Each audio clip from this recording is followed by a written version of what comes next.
Hello everyone, my name is Yuri Kasdorp from Mouse, and we are here at Sebring for a lovely week of Sebring GT Sprint.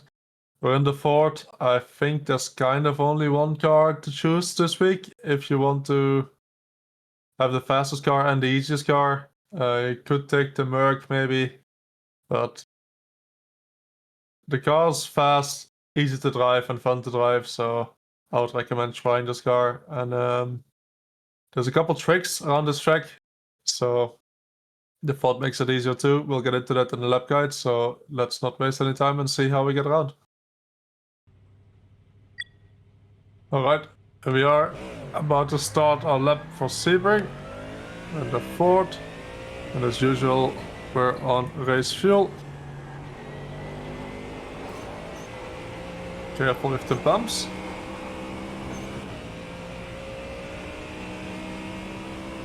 So for turn 1, to extend all the way to the right side. Slowly get the car towards the inside, apex at the cone. Set it for a nice exit. Brake in between the 2 and the 3 here. Start turning in quite early. Open at 5.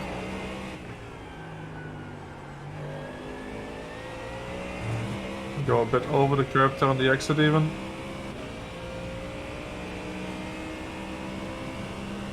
And brake just after the 4 for the hairpin.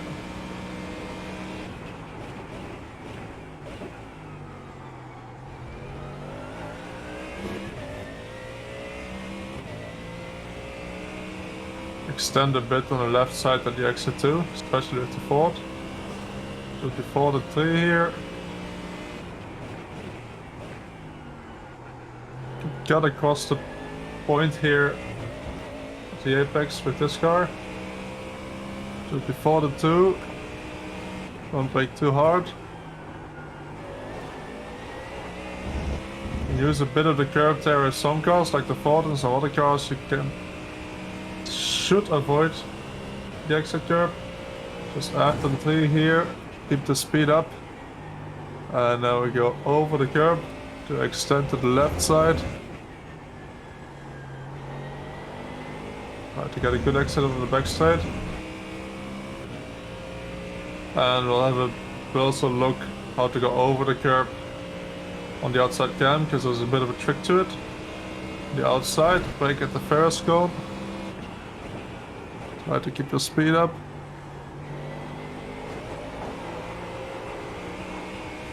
Fight in the rear a bit on the exit. And that's the lap around Sebring. Alright, so here we are from the outside cam, because there's a couple tricks to this track. Not just how to take the bumps. So turn 1 is always tricky. You want to extend all the way to the outside. And this wall here on the pit exit, it opens up. So you want to come a bit from the middle to get kind of inside this hole here. You have to be careful. It opens up a bit and then goes straight and then opens up again. So you want to be where it opens up the second time. And then I like to aim towards this edge here in the wall. And just before this edge, that's my braking point. So I come here and just before this edge is my braking point, and then I start turning where this edge is in the wall. And braking point, you don't have to brake hard here, and you're almost immediately turning while braking. That means not a high brake input at all. And you want to slowly get towards the inside. And the brake here you use mainly just to get rotation in the car. So you try to put as much weight as you can on the front tires without overloading them and making them go straight. The speed doesn't matter that much because you can keep slowing down a bit more, or you keep or go off the brakes when you're slow down enough. Then you want to aim to get to the inside apex here at the cone. And this cone here, you should be able to see from quite early from inside the car. So when you're driving here, start turning in, you should be able to see the cone quite early on the left side. And you want to apex right where this cone is. And then if you apex where the cone is, you go back on power. You don't see the exit yet. It should appear nicely, and you should have a nice exit where you don't run wide.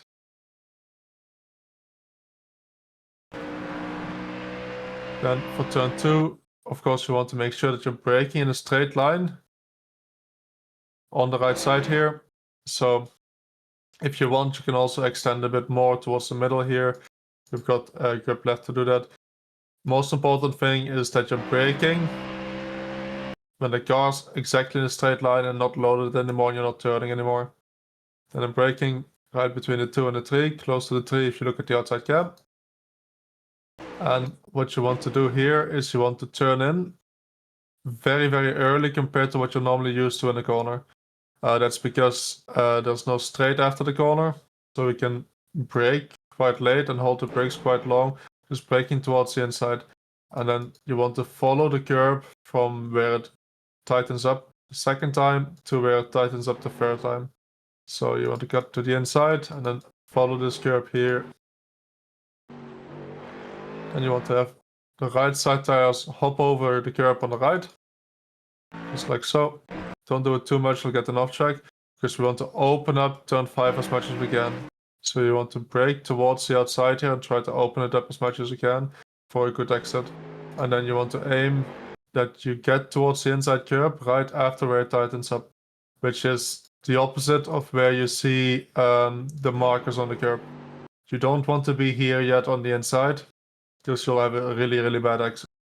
So you want to come from the outside, get towards the inside, and then back on power as quickly as you can. And then on the exit here, you can run quite far over the exit curb, even if 2 tires onto the gravel like this. Some cars take it much easier than others. I don't see a reason why you shouldn't run the Ford here. The Ford is just... It's the fastest and the easiest over all the curbs and the best over the bumps. Then we get to hairpin.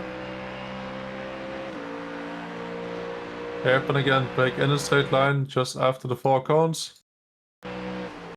Keep it on the left side, don't turn in too early here. And then just slow down right, tiny bit of trail braking towards the inside. And then with the Ford, you can open up the exit. So this part here, you can drive over as long as the right side tires stay within this line. You can kind of straighten up the exit and you don't really lose any traction here. In some cars, the TC kicks in, like the BMW, you can't really take this. The Ford just keeps pulling.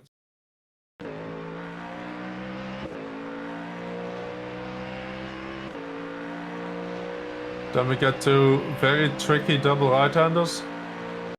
Brake just before the tree here, and we're slightly off cambered here. So you want to make sure that you're turning in early and get the car towards the apex here. It's very easy to miss this apex a bit. Then on the exit, you can go on throttle quite early. Don't get to the curb completely, but you can get quite close to it. Because again, in the Ford, we can take this curb here on the inside to straighten it up. So we can start turning here already and then go over the curb without upsetting the car too much. You don't have to drive around it if you have the right line. So do some testing in that. It should work in this car, and it makes you able to run a bit wider on the exit here and be a bit earlier on the power.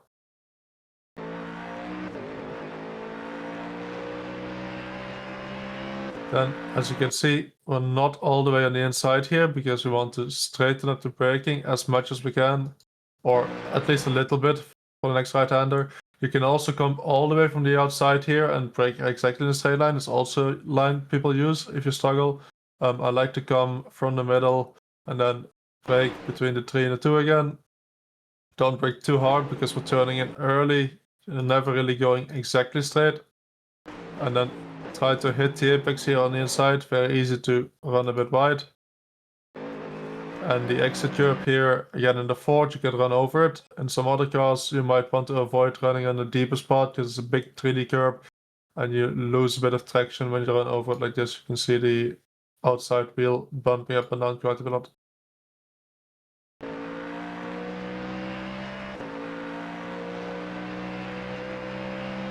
And then we get to probably the trickiest section of the track if you want to do it this way. You do get a very nice exit if you do it. So I brake right at the 3 cones. And then make sure that I'm not running too wide on the exit here, so I'm not exiting all the way on the outside. I'm exiting kind of in the middle. And then I want to hop over this curb on the left side here. How do we do that? By the time it goes straight, I want to have my left tires just about on the left side of that, and the right side tires I aim to be on the curb. So left side tires go over, and by the time we go straight, I have the right side tires on the curb, and I keep them on the curb until the curb ends. If you're too far on the left side here, so while you're in the corner, and the right side tires are here already, you'll get a slowdown. If you have the right side tires on the curb after this, you can run all the way over without getting a slowdown. And why do we do this? It's not to make this corner faster, you're actually a bit slower, but we want to extend the entry onto the back straight. I think it's Sunset or Lamar corner. So we can brake all the way from here instead of being from here trying to come across. So I should have a really good entry into the right-hander. It looks a bit stupid. I love things like this though, where it's American track limits. You're not cutting a corner, it's allowed.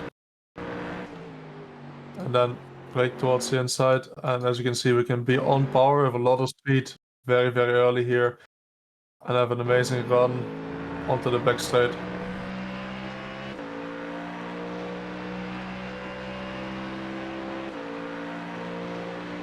Then the last corner.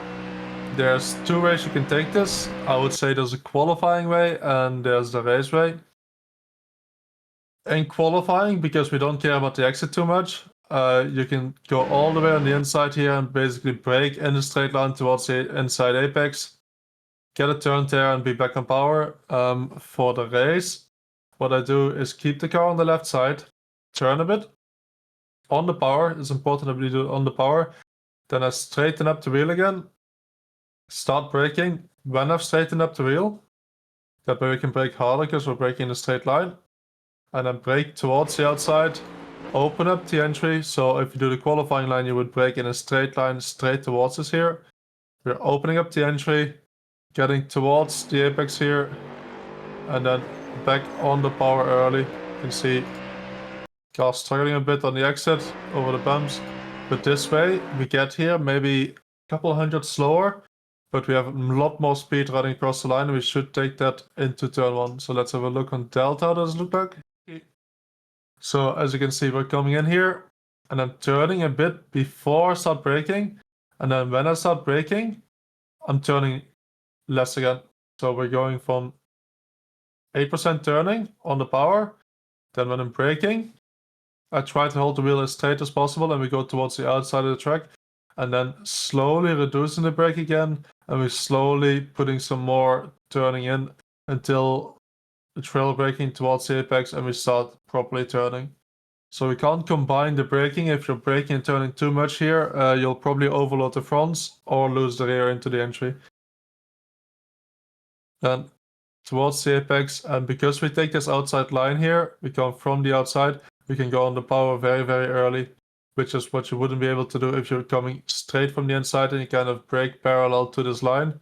You can brake later because we're not doing this curve, but you will have a lot less speed at the apex and on the exit.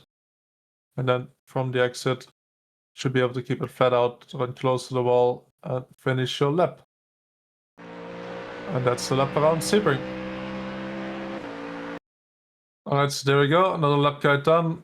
I think one of the best tracks on the sim. It's always a lot of fun to drive. Couple tricks, as you can see here as well. Should be good.